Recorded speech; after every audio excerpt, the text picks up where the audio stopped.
Concernant les propos de Guy Tessier, je vais associer ma collègue Malisa, je ne sais pas si elle est là. Elle n'a pas pu rester. Elle n'a pas pu rester. Donc, on avait réagi par rapport à ce qui a été dit.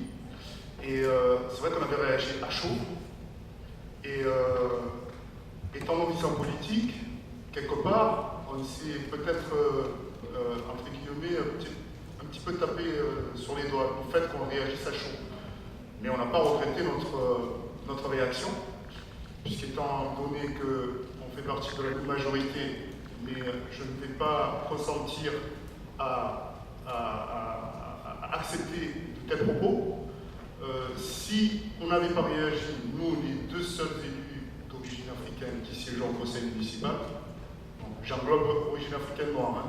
Je ne vais pas faire ombrage à Semeghani, à Ribia et à Karim Zeribi par exemple, mais en tant qu'élu marseillais d'origine, parce que moi je revendique avant tout, je suis un Marseillais d'origine africaine, comme il y a des Marseillais d'origine corse, italienne, arménienne, donc Marseille est un lieu de brassage de culture. Donc par rapport à ce qui a été dit, nous avions réagi et je voudrais aussi apporter aussi un démenti par rapport à où on met en faute monsieur Larry, puisque c'est quand même... Dans un premier temps, je tiens à remercier le collectif Rosa pour leur participation l'année dernière de Jeudi Mai.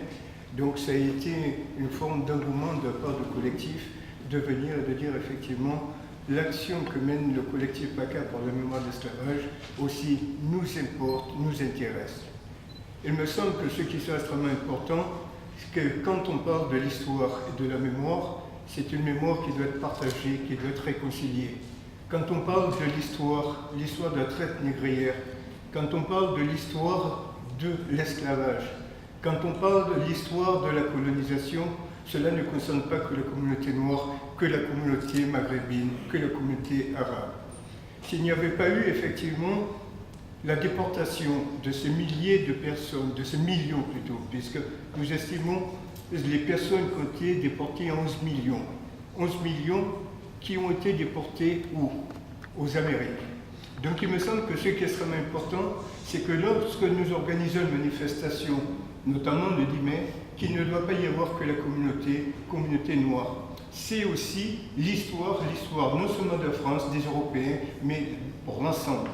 Donc nous donnons rendez-vous toutes les années, tous les 10 mai, à tout un chacun pour qu'il puisse effectivement se pencher sur cette histoire, qui est l'histoire de l'humanité. Je profite par la même occasion pour m'excuser auprès du collectif Roja Parks, puisque j'ai été interpellé maintes et maintes fois. Malheureusement, je me suis rendu au pays, mais cependant, bon.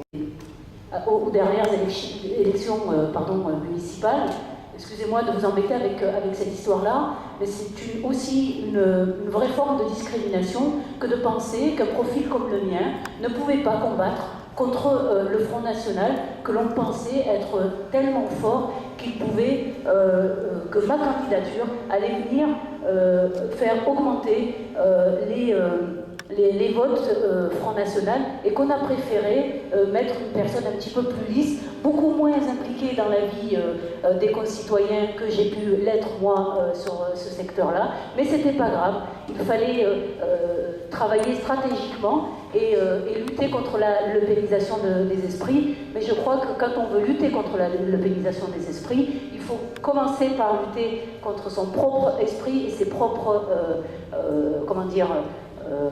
pressentis. Merci.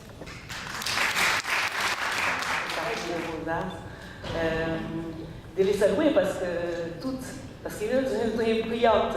On a vu, à partir du moment où les mecs ont intervenu, voilà, ça a dérapé. Donc l'avenir peut-être, c'est aux femmes vraiment et c'est au collectif de Rosa de continuer à se battre. Et moi, je serai des vôtres et j'espère qu'on va amener encore du monde. Donc, joyeux anniversaire au Rosa et au Rosa. Merci à toi. Je vais donner la parole à monsieur pour la dernière. Après, je vais demander à Moriarty à de façon à ne pas tout mélanger.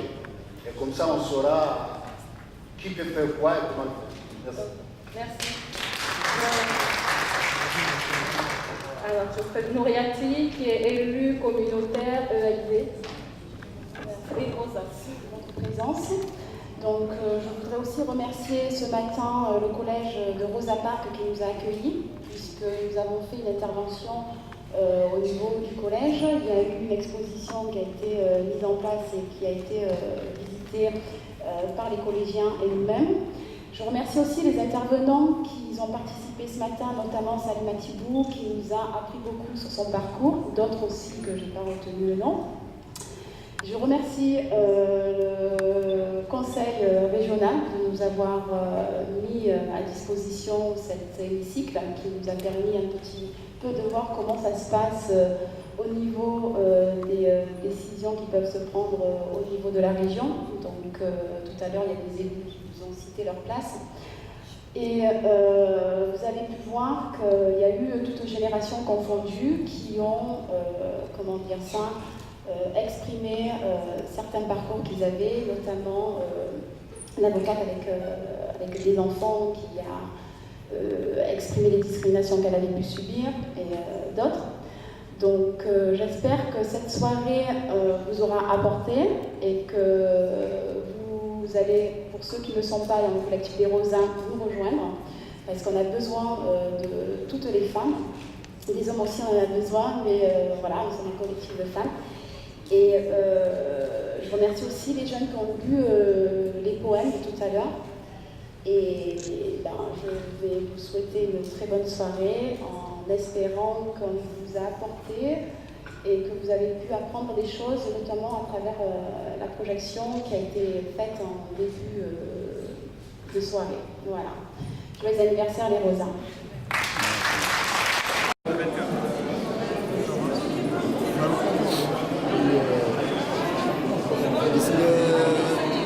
Vamos, para.